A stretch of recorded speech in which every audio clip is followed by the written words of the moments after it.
I'd like to begin by acknowledging that we are on indigenous land, the traditional territories of the Coast Salish people. This acknowledgement reminds us to strive for respectful partnerships with all people, and we search for collective healing.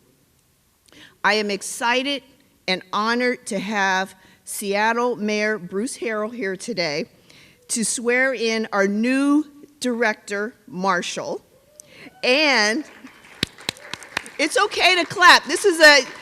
You can be impromptu today. It's okay.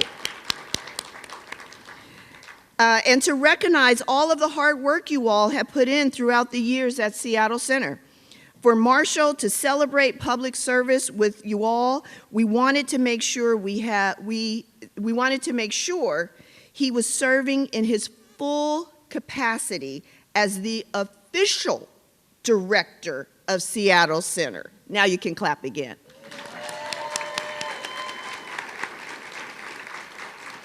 For those of you receiving your service awards and pins today, you will always have a special connection to this day to share with our soon-to-be director. And for those of you in the audience supporting your colleagues, employees, friends, and special guests, a sincere thank you for sharing this monumental event with us here today. Whether you are able to stay for the full event or just a short time, we are grateful to be able to share space with all of you. The mayor's presence here underscores the significance of this occasion, and we are deeply grateful for everyone's support. With that being said, I'd like to introduce Seattle Mayor Bruce Harrell, who will share a few reflections about public service, honor Seattle Center employees, including Marshall, and then initiate the official swearing-in ceremony. Bruce Harrell.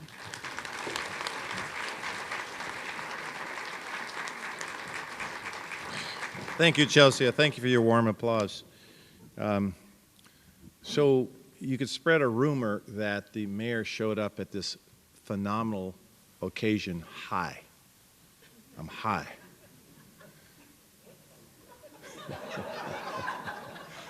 Now, those that know me know I actually don't use drugs. I don't even drink. But I'm just high from the Husky game last Saturday, so I'm walking around on cloud 9. I'm going to clarify that before the rumors start. Very honored to spend time with Seattle Center employees. I've talked to many of you before, and I want to double down on something that I said, that this campus and the work that you do is some of the most important work we do in this city because you define us for the world to see. When we talk about the Seattle Center being our cultural heart and soul of our city, when I do travel, they always ask about the campus and the activities, and we've been through good times and tougher times. But we're shining right now, and it's because of you, the employees. And so when we start talking about employees that have been here 5, 10, 15, 20, dare I say 40 and 50 years, that's sort of scary. But it shows a true commitment. I tell my wife, you know, things are always easy to quit sometimes. I hear about people taking jobs, and I got a lousy boss, I had a bum. Or they'll take a class, I quit midway through, you know, that darn teacher or whatever. It's always easy to quit things. Life is not perfect. We all have impediments toward our happiness and our progress. But when you show this kind of longevity, this kind of tenacity, if you will, it shows that you are committed to something bigger than yourself, not just your job. You do your jobs not just for the paycheck every 2 weeks. You do it because you have a different calling to be a public servant, to bring joy and happiness to others, and you have a competency in something that you do. And I say that whether you are the event planner, the CEO, or the janitor, or the person that just washes the windows. It makes no difference. You all are part of an invaluable ecosystem, equal roles. My notes say the person working maintenance is just as essential as the person doing accounting. The person providing security is just as important as the event planner. What are we picking on event planners today? Who's that?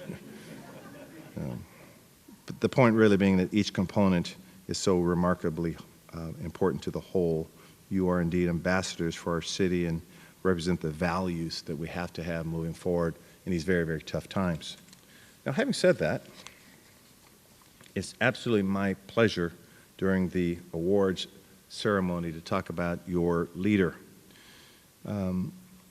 We've been calling Marshall for some time the interim director, and as many of you know, last month the City Council unanimously, you don't hear that term coming out very much, the City Council does something unanimously voted to confirm Marshall as a permanent director, and so we thought today's gathering was the perfect place to host his oath of office ceremony.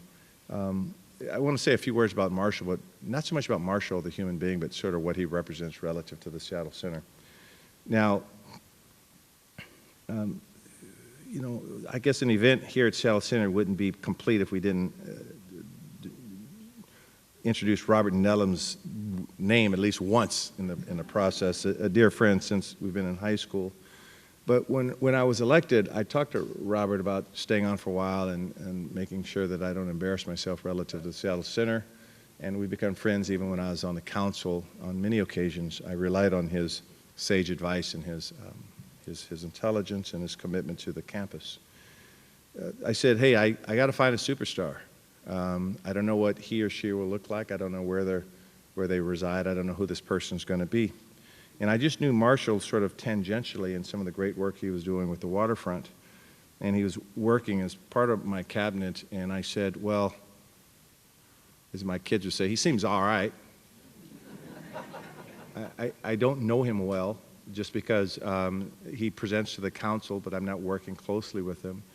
And I asked to see his resume. And I said, quite frankly, and Director Spots was here for transportation. I recruited him from Los Angeles. I've recruited people in different cities. I said, the Seattle Center, the employees deserve a superstar.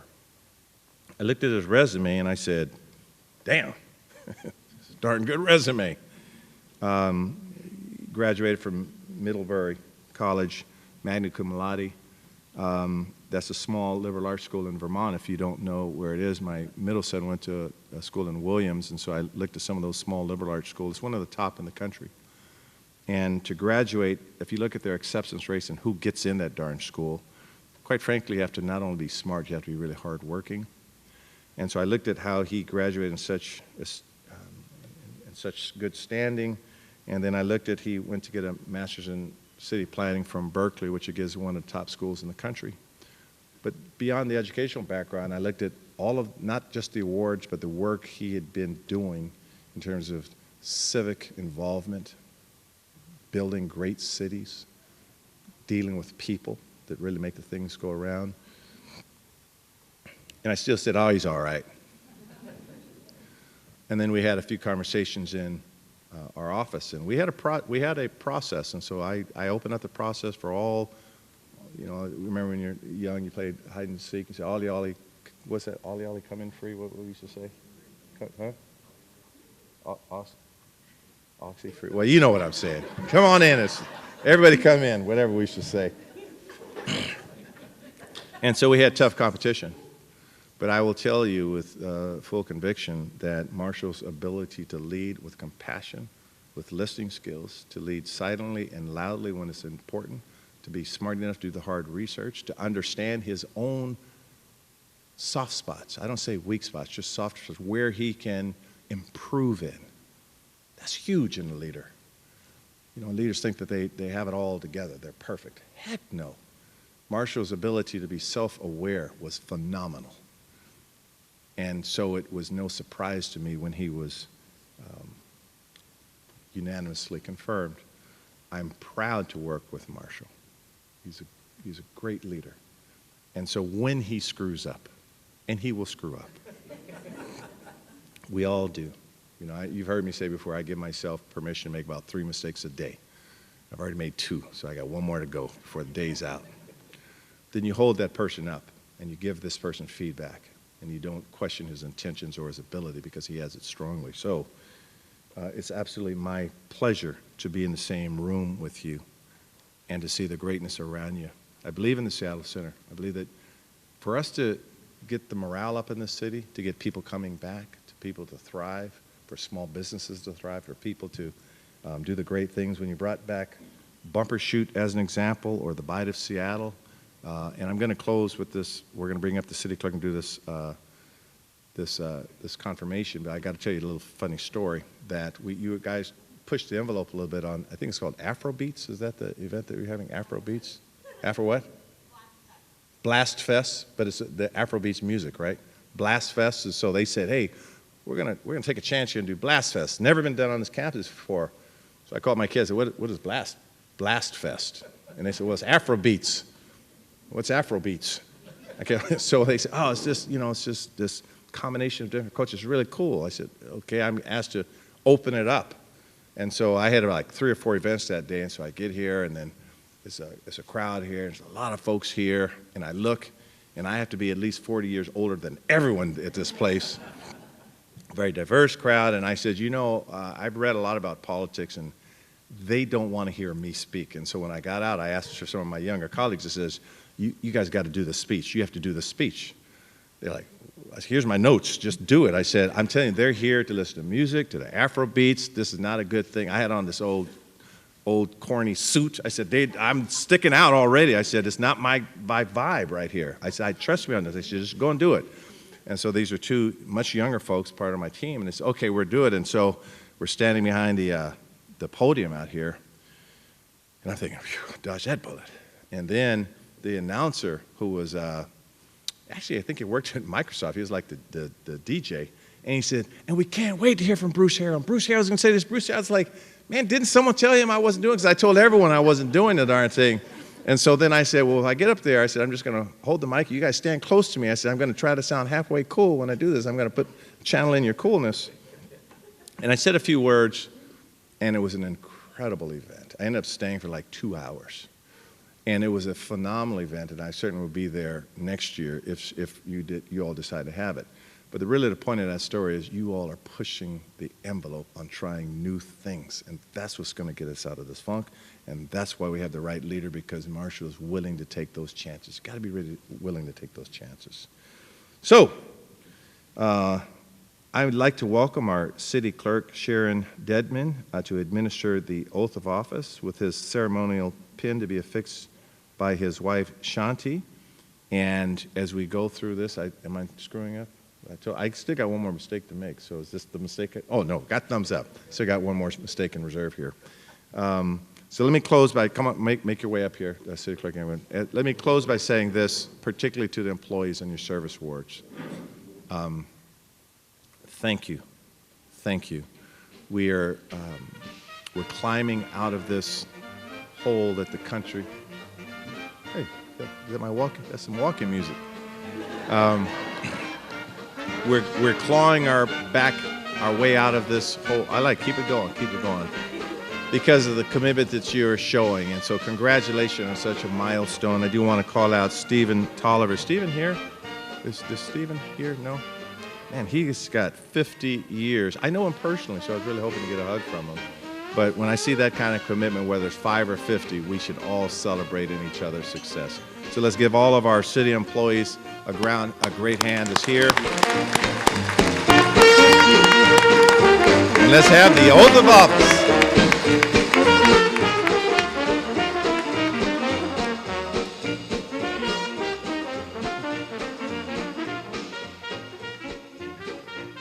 Mardi Gras theme.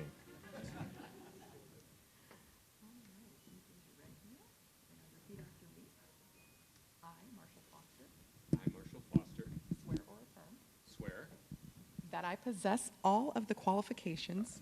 Oh, thank you. That I possess all of the qualifications. That I possess all of the qualifications. Prescribed in the Seattle City Charter. Prescribed in the Seattle City Charter. And the Seattle Municipal Code. And the Seattle Municipal Code. For the position of Director of the Seattle Center. For the position of Director of Seattle Center. That I will support the Constitution of the United States. That I will support the Constitution of the United States. The Constitution of the State of Washington. The Constitution of the State of Washington. And the Charter and ordinances of the City of Seattle. and the Charter and ordinances of the City of Seattle, and that I will faithfully conduct myself as Director of the Seattle Center. and that I will faithfully conduct myself as the Director of Seattle Center.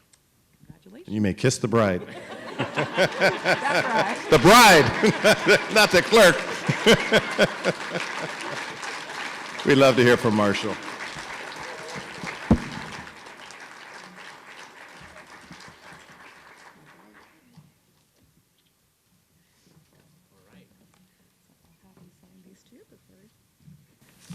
Yes, got to do that. Got to sign it to make it official. All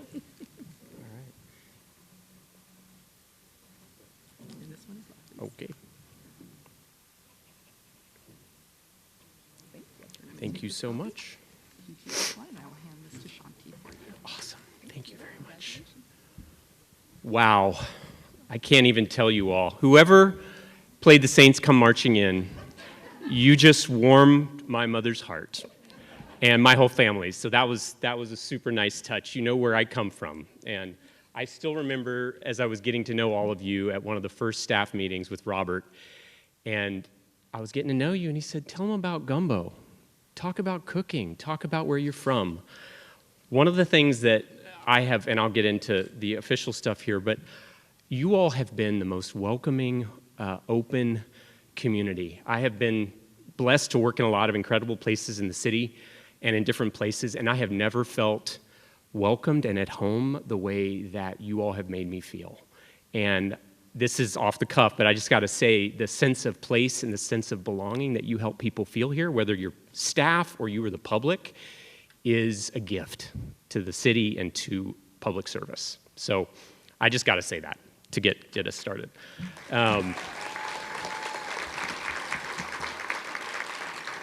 So first off, I just want to extend my gratitude and thanks to Mayor Harrell personally for this opportunity and for putting the faith in me. Getting to know you over the past few months, and I know we're still getting to know each other, I have learned a lot from you about leadership. You know, we had some things where we needed to work through together and talk about how we would work together. And at the time, I was very much, I've worked for a lot of mayors and I've figured out how to do this. I had not seen someone take the time to really get to know me, to understand what I was trying to do, and to really engage at a human level in how we were going to work together. And you totally stopped me in my tracks. And that showed me something about leadership that I hadn't seen. So thank you for that. I'd like to thank my fellow cabinet members. I have been supported in the city by incredible partners and colleagues over many years in doing a lot of important things. And it wouldn't be but for that community, it wouldn't be possible. And the mayor mentioned Director Nellums, Robert. You know, Robert is a dear friend and it welcomed me into your community to help with some of the work on Climate Pledge Arena and elsewhere years ago. And getting to know him was really what helped me fall in love with this place. And so thank you. He couldn't be here today. You all know what Robert is dealing with Jane, but he wanted to be here. And I'd like to thank, again, all of you who've just been so patient and welcoming over these last 10 months. I've had a lot of questions. I've had a lot of probably some dumb questions, maybe a couple of good ones. You've been there right with me and helped me get to know this place. And then, of course, I want to thank my lovely wife, Shanti Breznoff, for all of her support through many years at the city, and for my two children, Ruben, who's here, as well as Francesca, who've been so supportive. And I think it's fair to say you've both told me in your own way that this is a much cooler place to work than the Muni Tower. Not that that's a bad place, but I especially remember when, Ruben wanted to bring a special person to the Space Needle and getting to help make that happen. I told you I was going to embarrass you at least a little bit. On a serious note, as the mayor said, Seattle Center is a truly remarkable place. It's one of a kind. It is a little bit of a cliche, you might say, but it's true. There's no place like this. I'm a city planner by training. One of the first things I do is I look around and I say, well, who else is doing this? What other great cities are out there? How do they do their cultural campuses? Nobody has a Seattle Center. People have a convention center. People have a concert hall. People have fairgrounds. They do not have a cultural heart and soul that is home to 30-plus organizations with a staff that's devoted to the public's experience the way that we are. It is a very special thing. We get to help people have exceptional experiences and events. We get to delight and inspire people through those events. And most importantly, we get to build stronger communities in the process. That's all riffing off of our mission statement, which I've looked at a lot and realized is really the right mission statement for this place. And at the same time, as I think you all have felt, I certainly feel it, we're in a time of change and transition. Robert's departure, the way the city is changing, really opens new doors. And some days you probably feel butterflies in your stomach. It feels different to be here than it used to. I think it's a really exciting time. We are evolving as the city evolves. What it means to be part of our downtown and how downtowns will thrive in the future is changing in very fundamental ways. The good news for us is that great cultural experiences, great urban places are at the heart of what is helping to kind of reignite people's love of cities. And we're also at a time, frankly, when our culture and our economy are very polarized. And people need the kind of shared experiences that we create at Seattle Center. And something that I think we care about and I want to see us keep doing is making that accessible and affordable to everyone in a time where cities are becoming harder to access and frankly more expensive. Since I've arrived here and gotten to know Seattle Center, I think we're honestly rising to this challenge. We just had a remarkable summer hosting great events at scale on campus. The mayor mentioned a few of them: Folk Life, The Bite, Bumbershoot, and of course our one-of-a-kind Festal series. The public came back to the campus in droves. I hope all of you were as excited as I was to see that. And the feeling was very exuberant. It felt like Seattle was back in all of its funky, delicious quirkiness. You know, you had incredibly unique moments all over the campus. There was truly something for everyone. And at the same time, we expanded into our new role on the waterfront, which I'm sure that whole team will tell you was a real adventure, learning how to take on a role beyond the campus for the first time. And at the same time, we're teeing up major new investments in the campus that will enhance the public's experience with things like the new Memorial Stadium, upgrading our monorail station, and preparing for the future of having light rail on the campus and the access to the entire region that will create. As we look ahead, now really is the time for Seattle Center. It's time to renew our vision for the future, for who we want to be over the next 5, 10, and even 50 years. We need a vision for our future rooted in Seattle Center's deep commitment to our core values of inspiring delight, creating a sense of belonging, and building community. While at the same time, we look outwards for new partnerships and opportunities that will deepen how we serve those values. As the mayor said, it's time for us to take some risks. Thoughtful, calculated risks, but take some risks. We have to bring some new ideas and investment to campus, but do it in a way that keeps this place interesting, affordable, and inclusive. Mayor, you talk about Space Needle thinking. It's one of the things that I've really enjoyed about working with you and your team over the past few years. I'm excited because this is where Space Needle thinking started. And I think it's time for Seattle Center to contribute to that new energy that you're creating with some Space Needle ideas of our own. I won't pretend to have the recipe in my pocket, but I know that all of us together will find a path, and we will find that recipe as long as we're not afraid to think big and to work together. Lastly, as the other speakers mentioned, today is all about public service, and I want to make sure we focus on that. When the idea first came up of having this swearing in as part of this, that's where my head went. For me, it's a remarkable opportunity to have this moment with you as we celebrate the incredible service that you all bring to this community. The dedication, the ingenuity, the perseverance that you bring, and frankly, the commitment you've shown to Seattle Center through thick and thin. Great moments, which we all can think of, but also I remember spending time on this campus during the pandemic and watching how hard you all worked to serve people in a very different way than we think of today. And that this group, with the years of experience, have never blanched from giving the community what it needed is a remarkable service. So thank you for that.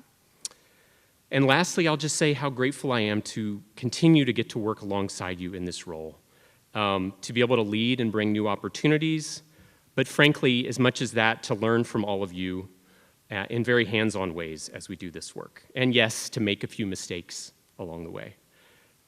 Thank you all so much for the support. Mayor, I'm grateful for the trust, and there is nothing we cannot do together. Thank you all.